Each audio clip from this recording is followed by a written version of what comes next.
Bring in News Nation's Robert Sherman. He's live on the ground for us there in Rome. Robert, so we wait to hear from the new Pope. It was first announced. Obviously, when that happens, we'll cut off and we'll listen in live there. But just talk about the significance of this, the first American Pope in history. Wow. Wow. It was, we have heard throughout the last couple of weeks that something like this was highly unlikely, but keep in mind that there were 10 cardinals from the United States, significant voting bloc, significant influence as a part of this whole process. You see someone waving the American flag there as a result.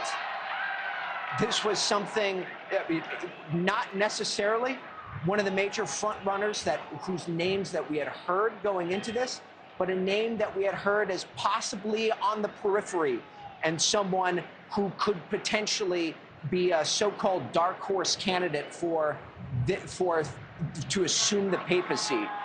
I just have to tell you, Nichole, is that standing here on the ground, you just heard this loud roar coming from Vatican City and St. Peter's Square.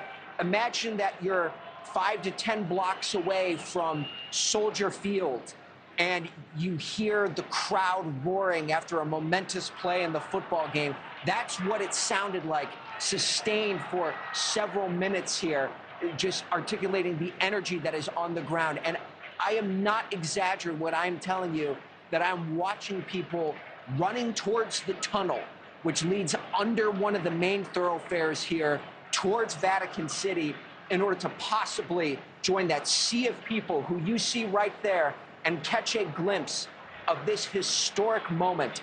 And we talk about chapters of the history book being written. Here we are in Rome, City Eternal, a place in which history has been written again and again. And of course, with the Christian faith, ever since Constantine met Maxentius on the bridge, and the place in which the Vatican and the Holy See has called home for centuries upon end. Now to see this momentous chapter of the history books being written here, one that many did not anticipate, is an unbelievable scene to behold, to witness, and quite frankly, to feel, Nichole. It's just the energy throughout this whole city, just reverberating throughout the streets, throughout the railings, throughout the skyline. It is so hard for me to put into words what we're seeing and what we're experiencing right now. Thank you for watching. Subscribe below and download our News Nation app right now on your phone, and you will get fact-based, unbiased news for all Americans.